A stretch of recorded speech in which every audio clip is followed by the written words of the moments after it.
Two households, both alike in dignity, in fair Verona where we lay our scene. From ancient grudge break to new mutiny, where civil blood makes civil hands unclean. From forth the fatal loins of these two foes, a pair of star-crossed lovers take their life, whose misadventured piteous overthrows doth with their death bury their parents' strife. The fearful passage of their death-marked love, and the continuance of their parents' rage, which but their children's end not could remove, is now the 2 hours' traffic of our stage. The which, if you with patient ears attend, what here shall miss, our toil shall strive to mend. He jests at scars that never felt a wound. But soft, what light through yonder window breaks? It is the east, and Juliet is the sun. Arise, fair sun, and kill the envious moon, who is already sick and pale with grief, that thou, her maid, art far more fair than she. Be not her maid, since she is envious. Her vestal livery is but sick and green, and none but fools do wear it. Cast it off. It is my lady. Oh, it is my love. Oh, that she knew she were. She speaks, yet she says nothing. What of that? Her eye discourses. I will answer it. I am too bold. 'Tis not to me she speaks. Two of the fairest stars in all the heaven, having some business, do entreat her eyes, do twinkle in their spheres till they return. What if her eyes were there, they in her head?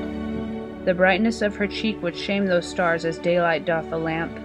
Her eye in heaven would through the airy region stream so bright, that birds would sing and think it were not night.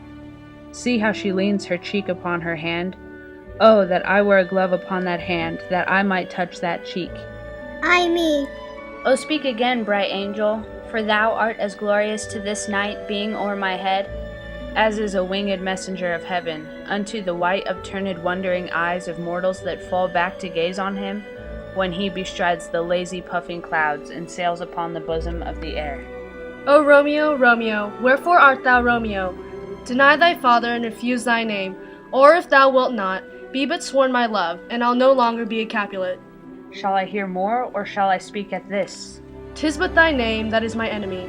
Thou art thyself, though not in Montague. What's Montague? It is nor hand, nor foot, nor arm, nor face, nor any other part, belonging to a man. O be some other name. What's in a name? That which we call a rose by any other word would smell as sweet. So Romeo would, were he not Romeo called. Retain that dear perfection which he owes, without that title. Romeo doff thy name, and for that name which is no part of thee, take all myself. I take thee at thy word. Call me but love, and I'll be new baptized. Henceforth I never will be Romeo. What man art thou that, thus bescreen in night, so stumblest upon my counsel? By a name, I know not how to tell thee who I am. My name, dear saint, is hateful to myself, because it is an enemy to thee. Had I it written, I would tear the word. My ears have not yet drunk 100 words. If that tongue's uttering, yet I know the sound. Art thou not Romeo and a Montague? Neither, fair maid, if either thee dislike. How camest thou hither? Tell me, and wherefore? The orchard walls are high and hard to climb, and the place death, considering who thou art, if any of my kinsmen find thee here.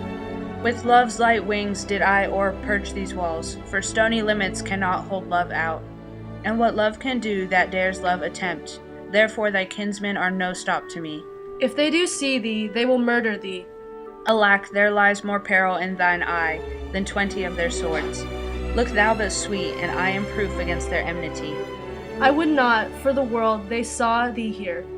I have night's cloak to hide me from their eyes, and but thou love me, let them find me here. My life were better ended by their hate, than death prorogued wanting of thy love. By whose direction foundest thou out this place? By love that first did prompt me to inquire.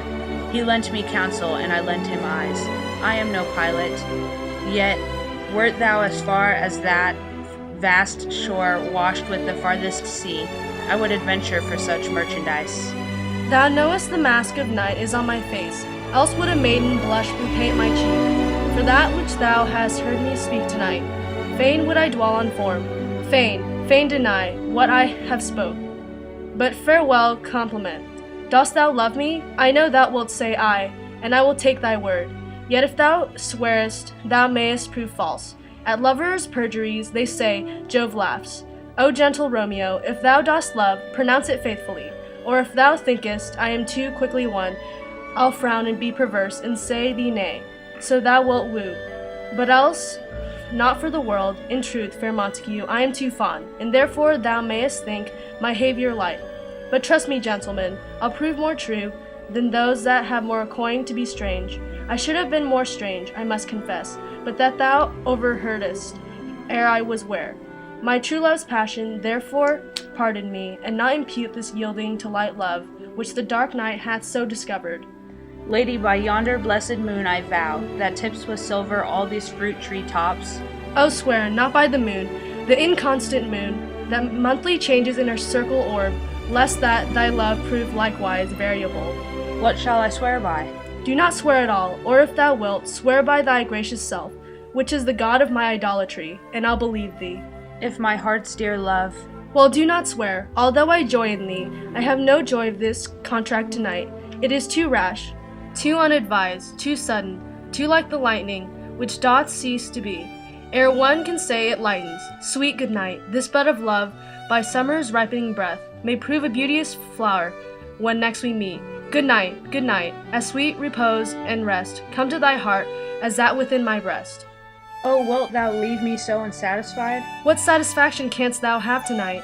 The exchange of thy love's faithful vow for mine. I gave thee mine before, thou didst request it, and yet I would it were to give again. Wouldst thou withdraw it? For what purpose, love? But to be frank, and give it thee again. And yet I wish but for the thing I have. My bounty is as boundless as the sea, my love as deep. The more I give to thee, the more I have, for both are infinite. I hear some noise within. Dear love, adieu. Anon, good nurse, sweet Montague, be true. Stay but a little, I will come again. Oh, blessed, blessed night, I am afeard. Being a knight, all this is but a dream, too flattering sweet to be substantial. 3 words, dear Romeo, and good night indeed. If that thy bed of love be honorable, thy purposed marriage, send me word tomorrow by one that I'll procure to come to thee, where and what time thou wilt perform the rite, and all my fortunes at thy foot I'll lay, and follow thee, my lord, throughout the world. Madame? I come anon, but if thou meanest not well, I do beseech Madame? thee. By and by I come, to cease thy strife and leave me to my grief. Tomorrow will I send. So thrive my soul. 1,000 times good night. 1,000 times the worse to want thy light. Love goes toward love as schoolboys from their books, but love from love toward school with heavy looks. Hist, Romeo, hist. Oh, for a falconer's voice, to lure this tassel gentle back again. Bondage is hoarse, and may not speak aloud. Else would I tear the cave where echo lies, and may her airy tongue more hoarse than mine, with repetition of my Romeo. It is my soul that calls upon my name. How silver sweet sound lovers' tongues by night, like softest music to attending ears. Romeo, My Nias? what o'clock tomorrow shall I send to thee? By the hour of 9. I will not fail, 'tis 20 year till then. I have forgot why I did call thee back. Let me stand here till thou remember it. I shall forget, to have thee still stand there, remembering how I love thy company. And I'll still stay, to have thee still forgetting any other home but this. 'Tis almost morning, I would have thee gone, and yet no further than a wanton's bird, that lets its hoop a little from his hand, like a poor prisoner in his twisted gyves, and with a silken thread plucks it back again, so loving jealous of his liberty. I would I were thy bird. Sweet, so would I. Yet I should kill thee with much cherishing. Good night, good night. Parting is such a sweet sorrow, that I shall say good night till it be morrow. Sleep dwell upon thine eyes, peace in thy breast. Would I were sleep and peace so sweet to rest. Hence will I to my ghostly friar's close cell, his help to crave and my dear hap to tell.